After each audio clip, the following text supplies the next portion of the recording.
I destroyed thousands of relationships. I taught an entire generation of women to reject good men for impossible reasons.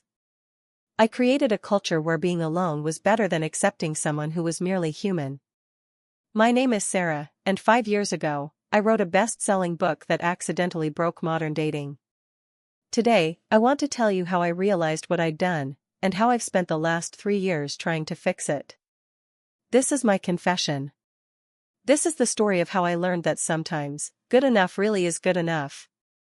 5 years ago, I stood backstage at a packed Chicago auditorium, listening to 2,000 voices chanting my name. At 29 years old, I felt like I'd finally made it. My book, The Emotional Labor Revolution, How Women Are Done Carrying Men, had just hit number 3 on the New York Times bestseller list. As I walked onto that stage, blinded by lights and deafened by applause, I felt like a prophet delivering a message women had waited centuries to hear. And honestly, I was convinced I was saving them. My thesis was brutally simple: men add nothing to relationships except problems. I'd spent 3 years interviewing hundreds of women about their disappointing relationships, and every story seemed to confirm what I already believed, that women do all the emotional work while men coast on bare minimum effort.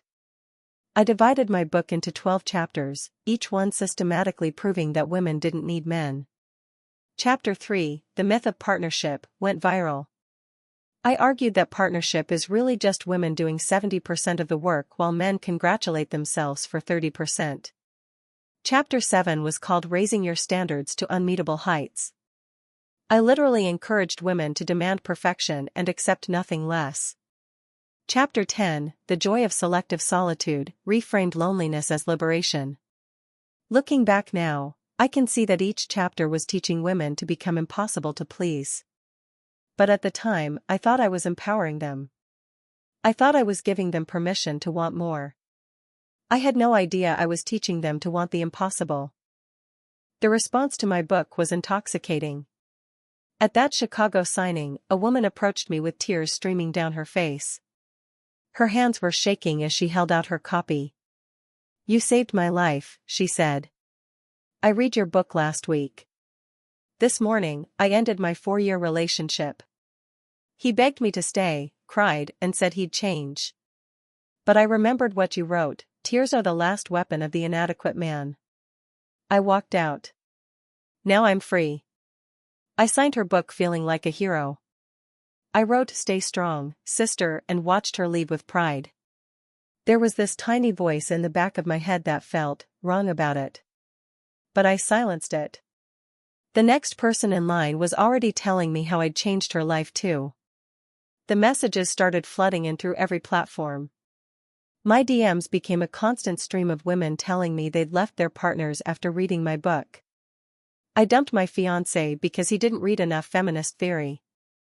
I left my husband because he couldn't discuss patriarchy at dinner parties. I ended things because he was only 5'9". Every message felt like validation. I was changing the world, one relationship at a time. My publisher was ecstatic. They immediately started planning a sequel, The Great Male Obsolescence. We were building an empire on the message that women should expect everything and settle for nothing. I was drunk on my own influence. I thought I was leading a revolution. I didn't realize I was creating a wasteland. 6 months into the tour, I was doing a signing in Portland. The line stretched around the block, hundreds of successful, educated, well-dressed women waiting to meet me. But as I really looked at their faces, something disturbed me. They were almost all alone. And not just physically, there was this hardness in their eyes, this brittleness that I couldn't ignore. A woman named Jennifer told me her story. 38, marketing executive, beautiful and articulate. "I've been single for 5 years," she said. "I dumped my fiancé after reading books like yours. He was a good guy, but he wasn't enough. He was just a high school teacher. No ambition, you know?" "Good for you for recognizing that," I said automatically. "Yeah." She paused. "I have 3 cats now. And wine. Lots of wine. Some nights I cry myself to sleep, but I remind myself that being alone is better than settling. That's what you taught me, that adequate isn't good enough. As she walked away, I felt this knot in my stomach. The next woman was 33. She'd broken up with her boyfriend because he didn't read feminist theory. He was sweet and kind, treated me well, but we couldn't have deep conversations about gender dynamics. Now I'm on dating apps. Haven't had a single date in 18 months. I swipe left on 99% of men, they're all so mediocre. But I have standards now. I started counting. Of the 200 women who came through my line that day, maybe 20 were in relationships. The rest were alone, and they talked about their loneliness like it was a badge of honor. For the first time, I wondered, had I freed these women, or had I trapped them? When I got back to Brooklyn to write my sequel, I dove into research expecting to find data supporting my thesis.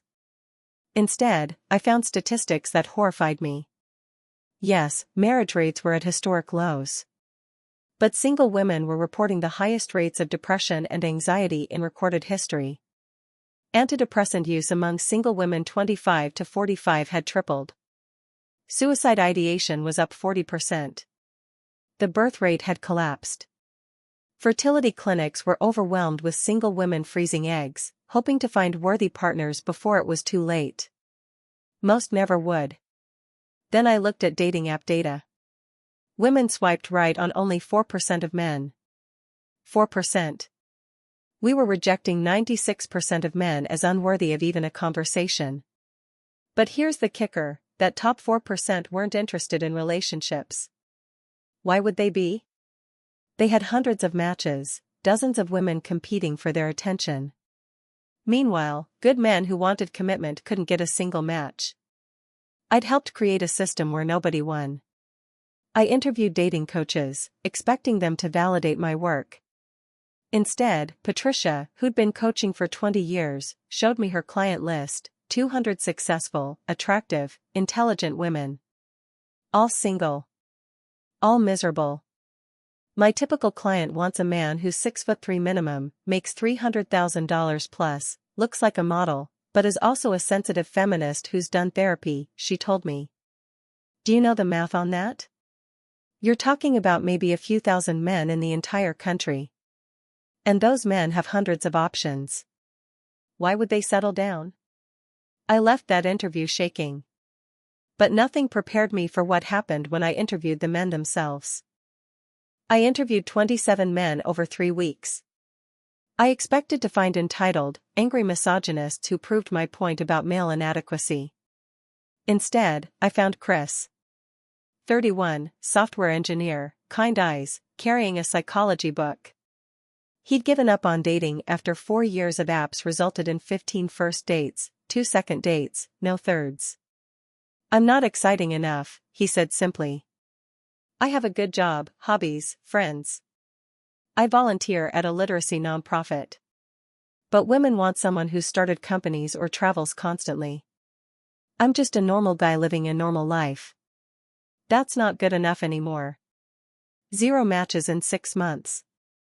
He'd deleted the apps and accepted he'd probably die alone. I met Marcus, a middle school teacher passionate about helping struggling kids.